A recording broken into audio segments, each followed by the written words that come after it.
Tantor Audio, a division of Recorded Books, presents Katherine's Arrangement by Blossom Turner, narrated by Connie Shabshab. And now abide faith, hope, love, these three, but the greatest of these is love. 1 Corinthians chapter 13, verse 13. Prologue. Civil War, October 1864. Rockingham County, Shenandoah Valley. "Katherine, they're coming!" Pa swung his rifle over his shoulder and grimaced. The gun slipped to the floor. With jerky movements, he retrieved the weapon. "Pa, your shoulder. Go, girl, and do exactly as we planned." Through the window, the smoke from the neighbor's house, a cloud of ominous black, darkened the distant horizon.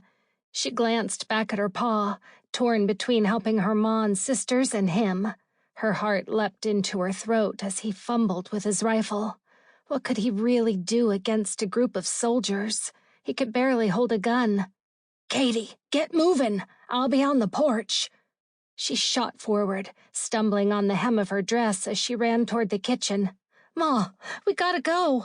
She snatched up her trusty rifle hung above the back door and felt for the revolver she kept hidden under her dress. Ma was stuffing a pillowcase with food. A loaf of bread fell through her trembling hands and tumbled to the floor. Katie's sisters huddled close, with wide eyes and tears streaming down their faces. "Ma, come on!"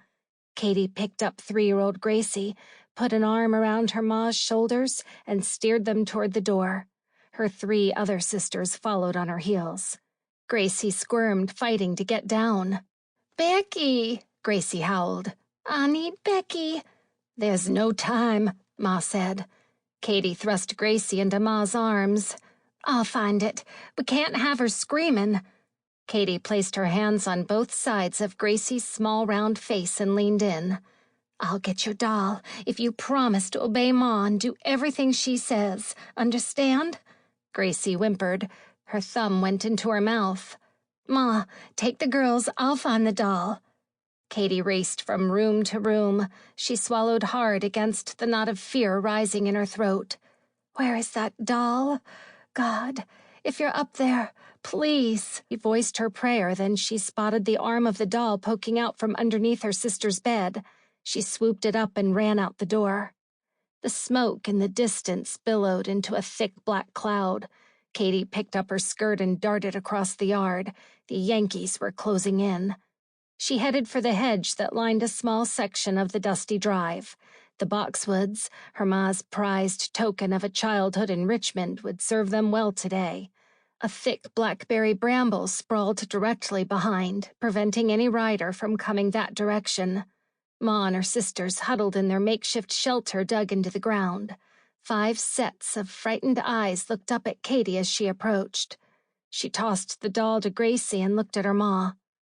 "I'm not leaving Pa alone." She knelt down and grasped the leaf and twig-covered board they had prepared to conceal the hiding spot. "What about you?" 15-year-old Amelia held out her arm, her dark eyes saucer-wide and brimming with tears. "I'll join you as soon as I can." "Ma, stop her," Amelia said. "She knows what she's doing." Ma nodded her approval. A knot twisted inside Katie's gut. Ma so easily gave in. As usual, she treated Katie different from the others. Regardless, she wasn't about to leave Pa to fend for himself. If they tried to harm him, she would use her gun and they would pay. With her sharp aim, she would be able to take out a few of them before they got to her. The board wobbled in her hands as she pulled it into place. A quick glance assured their hideaway looked like the surrounding area, and the pipe buried for air supply was carefully hidden in the brambles. She moved further down the hedge away from the hiding spot and settled into the perfect ambush site. Lying low with her Springfield rifle held in one shaky hand, she pulled out the small 6-shot revolver pocketed in her dress, the one she'd removed from a dead Yankee earlier that year. The metal took on the chill of the cold October morning and bit into her fingers.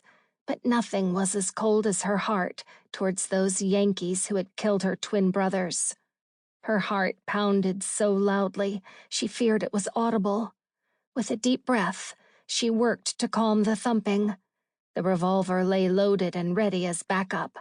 Katie fit the rifle into the curve of her shoulder and shifted to find comfort on the uneven ground.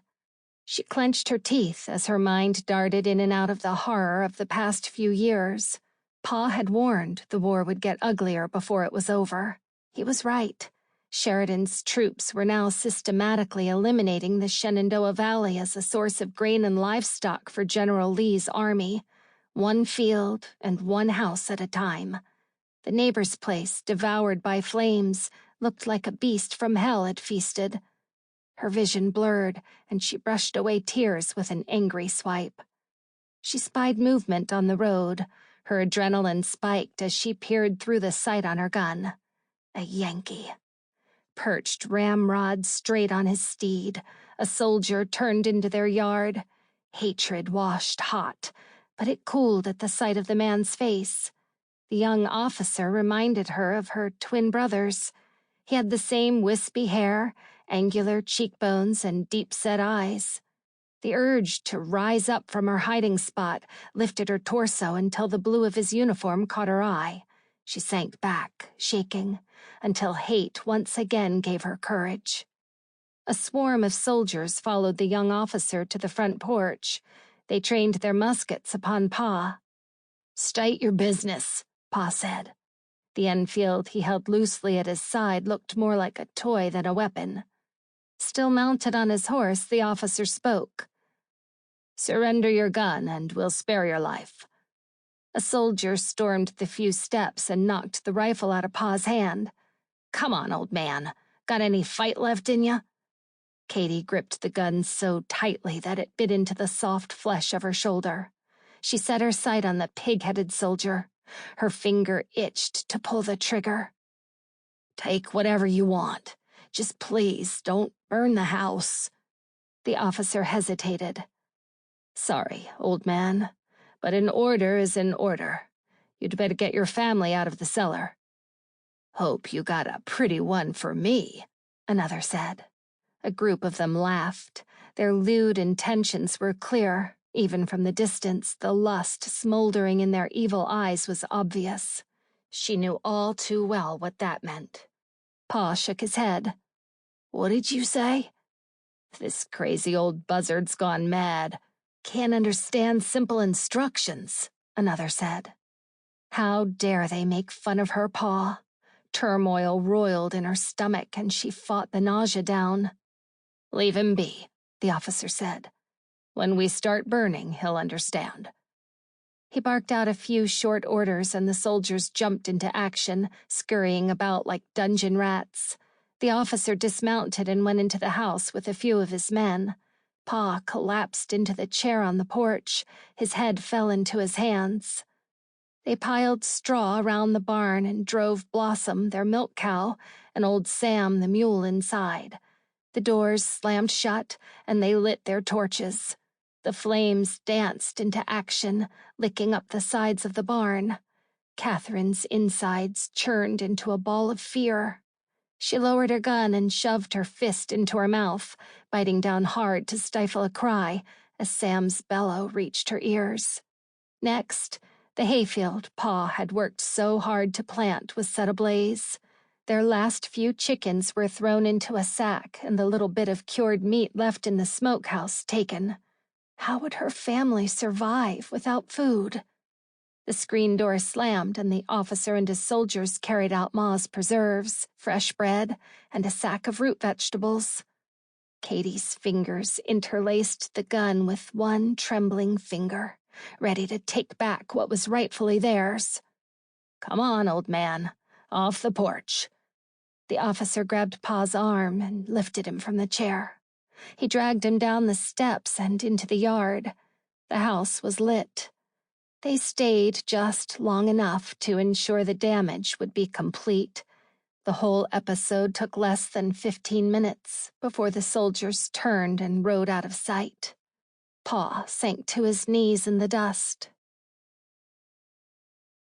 Chapter 1. Summer of 1865, post-Civil War, Shenandoah Valley. Josiah cantered into town and swung from his stallion. He liked to get in and get out without much ado. One of these days, if he ever hoped to remarry and have a family, he was going to have to change his loner personality, but not today. He tethered his steed on the hitching post outside the general store and took the steps 2 at a time. He had one hand on the door and the other removing his hat when a woman's shriek split the air. He whirled around. Was that trouble coming from the saloon again? Sure enough. But usually the girls in there didn't put up much of a fuss. Curiosity got the best of him, and he headed in that direction. He picked up his pace as the scream intensified. The swinging doors pushed wide as he entered. It took a moment for his eyes to adjust to the dim lighting, but when they did, one fist clenched and he straightened to his full height. The other hand cradled his gun in the holster. "Unhand her this minute." 2 unsavory men swiveled around at the sound of his voice. A feral glint danced in their eyes. "What's it to you? We're just having a little fun."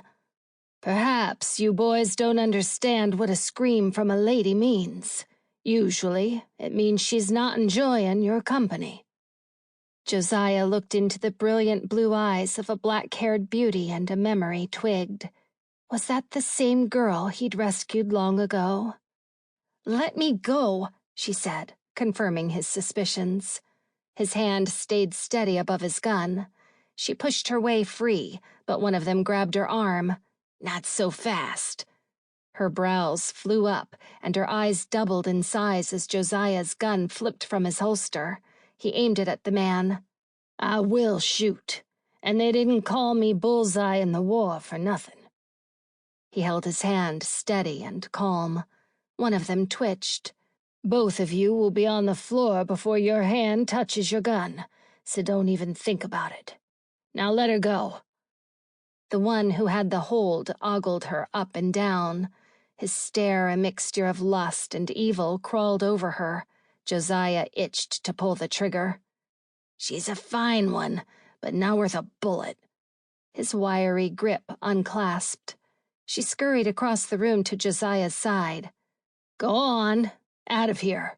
To his surprise, she bent down and pulled a small 6-shot revolver from her boot and pinned it on them. "We will back out together." He loved the spunk, and his heart tripped a beat. That had not happened in a long, long time. "After you, my lady." They backed out. She slid the gun back into her boot.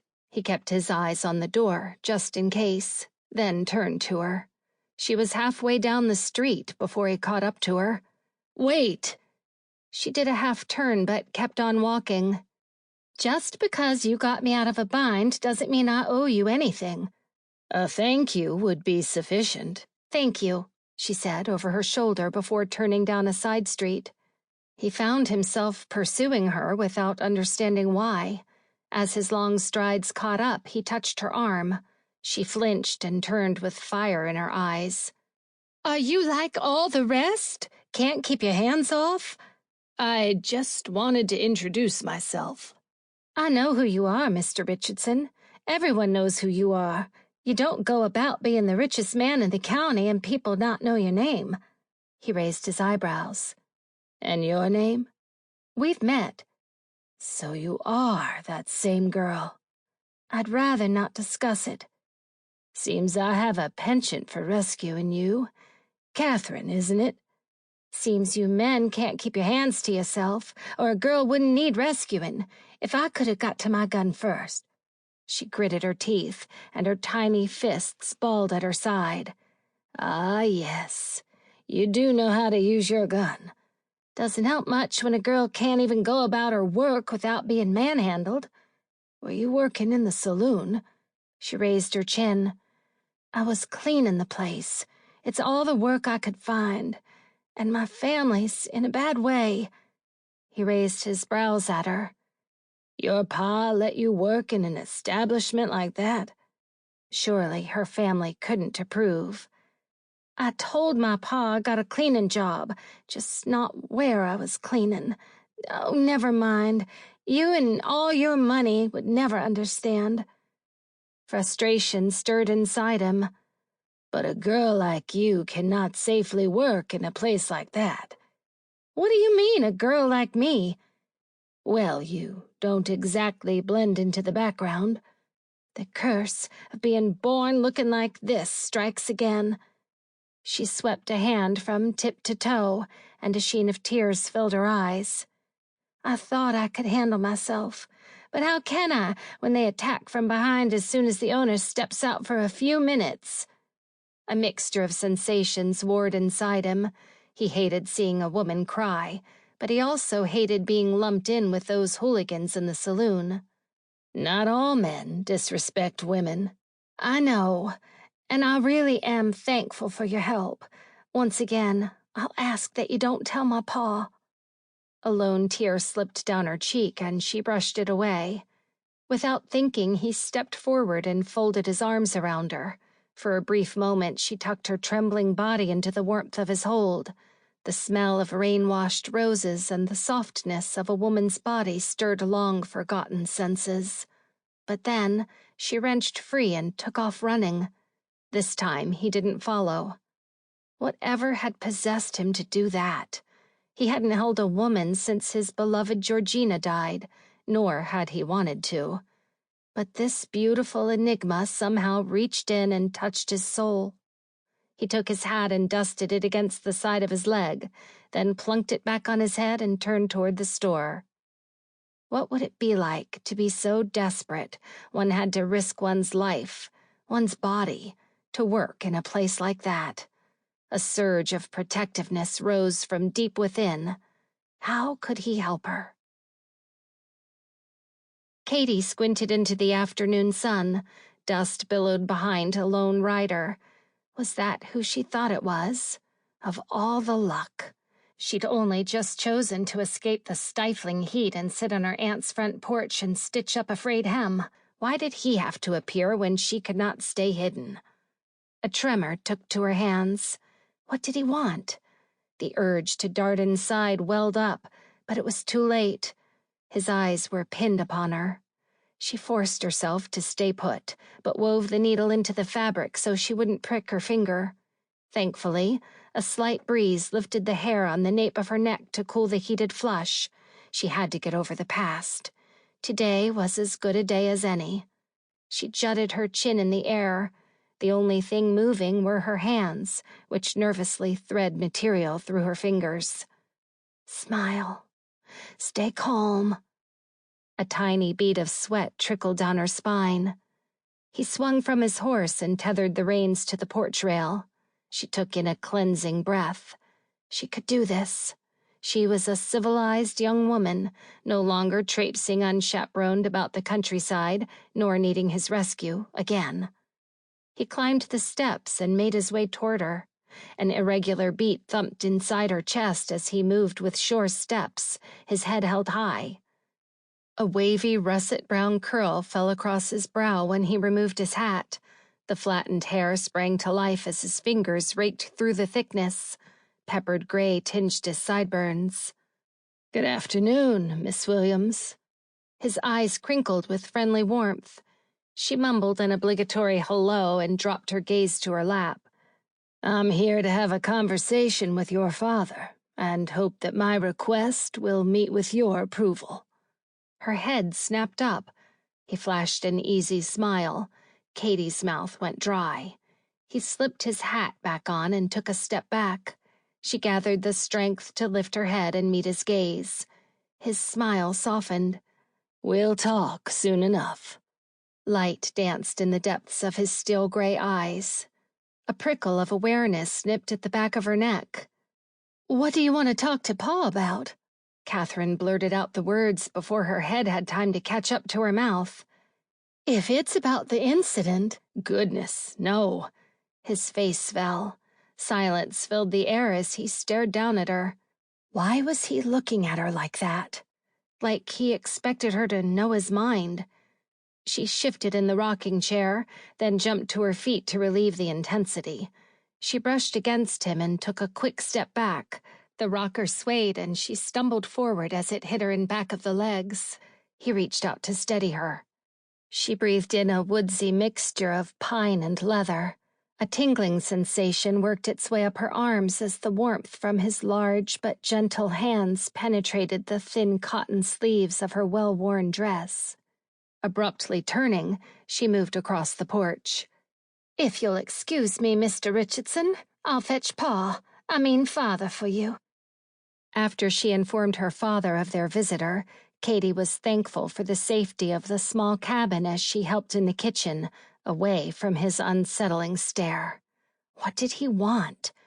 Her hands trembled as she peeled the potatoes for supper. Ma fussed about as if the king had come for tea. She pulled out Aunt May's best dishes, serving tray, and good cutlery. Her constant prattle set Katie's nerves on edge. "How embarrassing we don't have tea. That blasted war is not over even when it's over." Her grumbles grew louder. "When will we be able to get decent supplies again?" Katie rolled her eyes. Why all the bother? "Katie," Ma said, "set the sassafras to steep on the stove. Amelia, fetch me a few sprigs of mint from the garden. May, do we have any of your tea biscuits left, or did the kids eat them all?" Aunt May wrapped a gentle arm around Ma's shoulder and smiled. "There's a few left. If we don't help ourselves, there will be enough for the menfolk to have one. Now take a deep breath, Doris."